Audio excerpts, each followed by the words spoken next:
Do you ever wish you were a mind reader and could control what people thought of you without talking out loud? Or do you wish you could speak to people in a more memorable, confident way? Thanks to the science of psychology, there are little things you can do to help control your relationships and even how people perceive you. And you don't need any magical powers to make it happen. Just good old-fashioned mind tricks. Let's count it down from number 10. Find out if someone is secretly looking at you. Picture this. You're sitting in class and looking over your shoulder at the person sitting behind you, only to find that they're looking out the window. But you could have sworn you felt them staring at you. If you want to learn if someone has been looking at you, try yawning. No, it's not some secret code, but if someone is looking at you and you happen to yawn, they won't be able to help but yawn themselves. This phenomenon is called contagious yawning. According to Psychology Today, scientists still haven't managed to pinpoint exactly why people yawn when they see other people yawn. But they do know that it happens to both humans and chimpanzees. Some guess it has to do with a human's ability to empathize with other people. But no matter what the real reason is, when people see others yawning, they do it too. Number 9. Diffuse a conflict with food.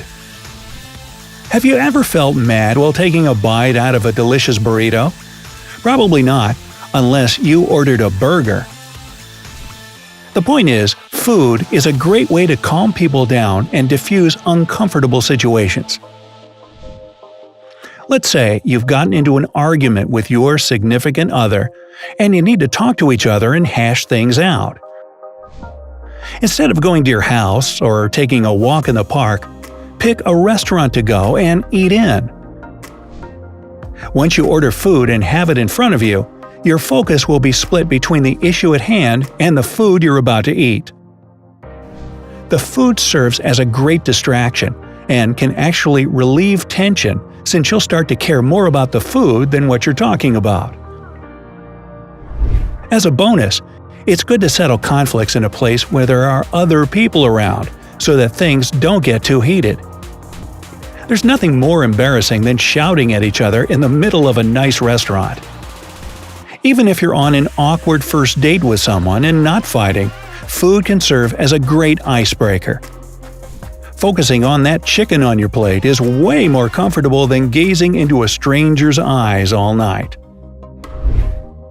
Number 8. Get someone to tell you more.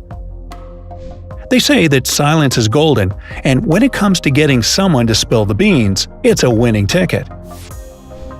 If you're in a conversation with someone and aren't getting the deep, well-thought-out answers you were hoping for, try staying silent while they speak. After you ask the person a question, stop talking and let them answer. When there's silence, the other person is more likely to talk and fill the gap, and will probably say more than they would if you were to interject. Number 7. Make yourself memorable in job interviews. Do you get stressed out during job interviews?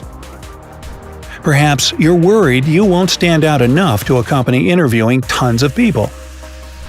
A sure way to stand out from the crowd is to use the serial position effect. This is based on the idea that people tend to remember the first and last parts of things, and not much of the middle. Imagine you're trying to memorize a list of groceries in about 10 seconds. You're likely to remember the first few and the last couple, but not much of what was in the middle. You tend to remember the beginnings and ends of things. So, next time you're on a job interview, be sure to insert your name and talk about yourself at the beginning and end. And if all else fails, you can always wear a weird hat. That can usually jog a memory. Hey, just kidding, don't do that. Number 6. Form stronger bonds with people. Do you remember feeling close to your teammates back on the soccer or baseball team in grade school? That's because being active with someone can help you form stronger bonds more quickly. So, if you're in a new relationship or starting a friendship with someone, instead of going to the movies or out to eat, try doing an activity together that can get your blood pumping. Perhaps rock climbing or even an amusement park. When you get your adrenaline going and blood pumping, your body releases endorphins. This then puts you in a better mood and makes you more enthusiastic about whatever you're doing, in this case, getting to know someone. 5. Control people's assumptions about you. First impressions are a big deal. Whether you're meeting new people at a party or introducing yourself to your future boss. But there's a way you can actually control a stranger's first assumptions about you. While you're talking and getting to know each other, try to point out something you both have in common. Maybe you grew up in the same town, or you both have the same alma mater. By doing this, the person you're speaking to will base their assumptions off this commonality. Since it's related to them, their assumptions of you will be more positive. This is known as the halo effect. While this requires a bit of effort in the conversational skills department, it's a lot better than shouting, like me, at someone you just met. Number 4. Make someone feel like they're important. There are a couple of ways to do this. Be sure to use their name when you're first speaking to them. When you meet someone for the first time at a party or work event, say their name right after they introduce yourself. Hi Jill, nice to meet you. Now continue to use their name as you carry on a conversation. This will make them feel like you're engaged in a conversation with them and in turn will make them feel important. Another way to help someone feel like they're special is by using the paraphrasing technique while you're speaking back to them.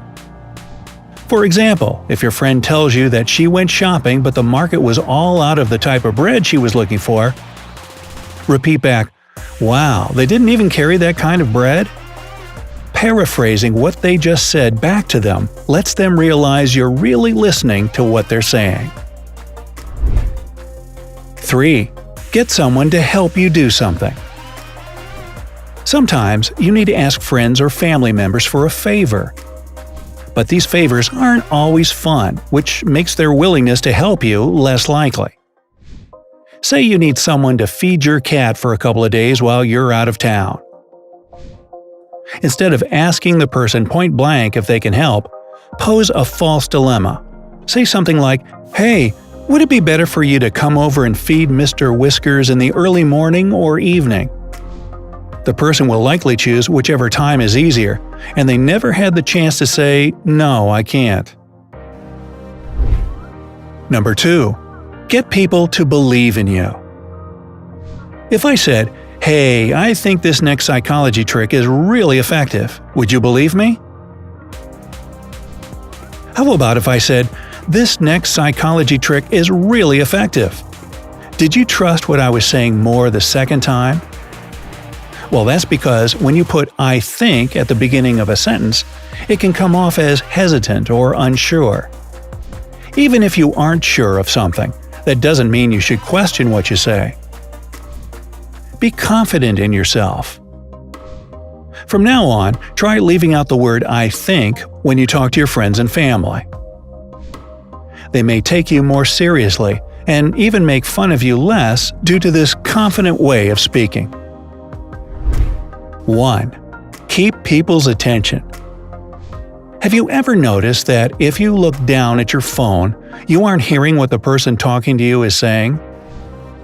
It's a clear sign that you're not listening. For people to pay attention to what you're saying, keep direct eye contact with them while you're talking. You'll see that your conversations will start becoming better and more engaging when you do this.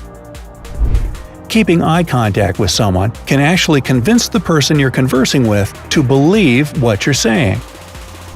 This gives you some dominance in the conversation. You can even nod while you're making certain points to further prove how confident you are in what you're saying. Don't be surprised when you notice the other person nodding along with you. Who knows? This technique may even help you change someone's opinion about something. So, pretty cool, huh? Do you know any other mind tricks to help you communicate with people better? Try out some of the tricks mentioned in the video and let us know if they worked. If you found this video helpful, don't forget to give this video a like, share it with your friends, and click subscribe. Stay on the bright side.